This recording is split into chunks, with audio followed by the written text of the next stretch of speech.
Assalamualaikum warahmatullahi wabarakatuh. Halo anak-anak hebat. Bagaimana kabarnya kalian hari ini? Semoga kalian selalu sehat dan semangat dalam belajar. Bertemu lagi dengan Bu Siska.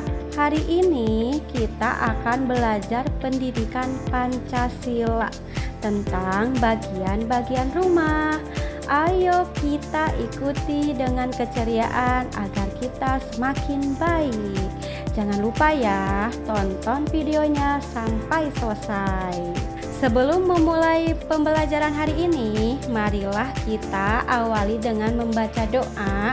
Semoga kita ada dalam lindungan Allah Subhanahu wa Ta'ala. Bismillahirrahmanirrahim.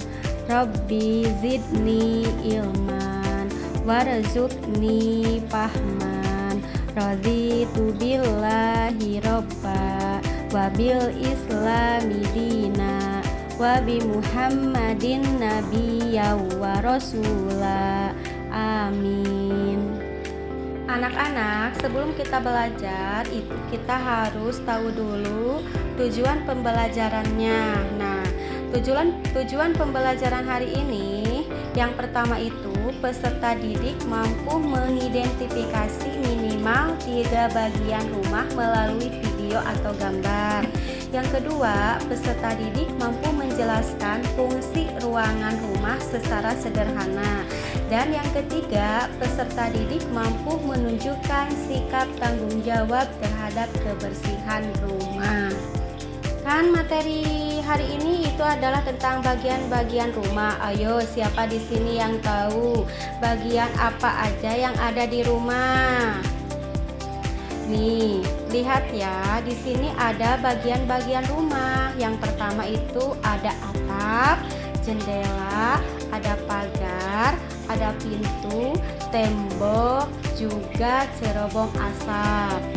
Nah, tentu saja ketika mengenal bagian-bagian rumah, di rumah itu pasti ada ruangan-ruangan rumah. Di sini ada ruang tamu. Nih, ruang tamu itu ada di bagian depan. Di ruang tamu ada kursi dan meja. Ruang tamu digunakan untuk menerima tamu yang datang ke rumah kita. Siapa di sini yang rumahnya suka kedatangan tamu? Ayo. Siapa yang suka kedatangan tamu? Nah, kalian kan ini udah tahu ini ruangan tamu. Sekarang nih, ada bagian ruangan rumah, ada ruang keluarga. Nah, ruang keluarga ini biasanya ada di tengah rumah.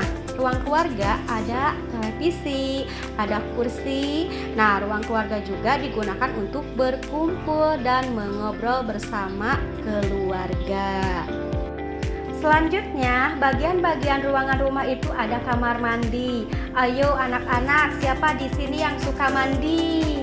Nih, kalau kita mandi itu pasti di kamar mandi. Nah, di kamar mandi terdapat keran air dan kloset. Kamar mandi digunakan untuk mandi ya anak-anak.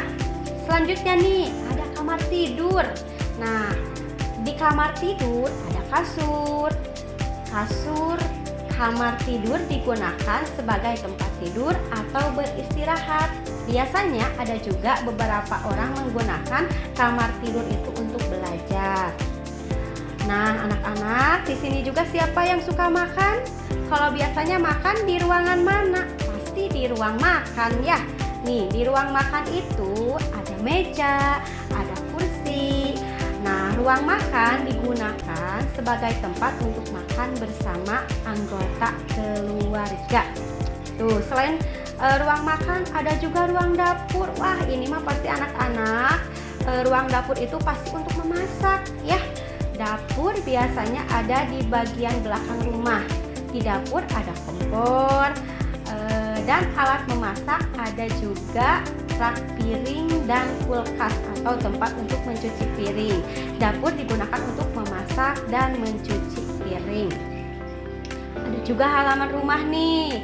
Halaman biasanya di luar rumah, ada di depan atau di belakang rumah. Kita dapat merawat tanaman di halaman rumah. Nah, Kan kalian tadi udah ada ruangan bagian-bagian rumah nih. Ada cara membersihkan bagian rumah. Yang pertama, membuang sampah pada tempatnya. Yang kedua, menyapu rumah tiap pagi. Yang ketiga, mengepel lantai. Yang keempat, mengelap kaca jendela. Yang kelima, mencuci piring setelah makan. Dan yang keenam adalah merapikan tempat tidur. Alhamdulillah ya anak-anak. Jadi kesimpulannya, rumah itu adalah tempat tinggal kita dan keluarga untuk beristirahat dan berkumpul. Rumah harus selalu dijaga dan tetap bersih setiap hari, karena kebersihan itu adalah sebagian dari iman. Alhamdulillah, materi tentang bagian-bagian rumah sudah disampaikan. Nah, untuk minggu depan kita akan mempelajari tentang cara merawat bagian ruangan yang ada di rumah. Untuk itu, terima kasih ya. Wassalamualaikum warahmatullahi wabarakatuh.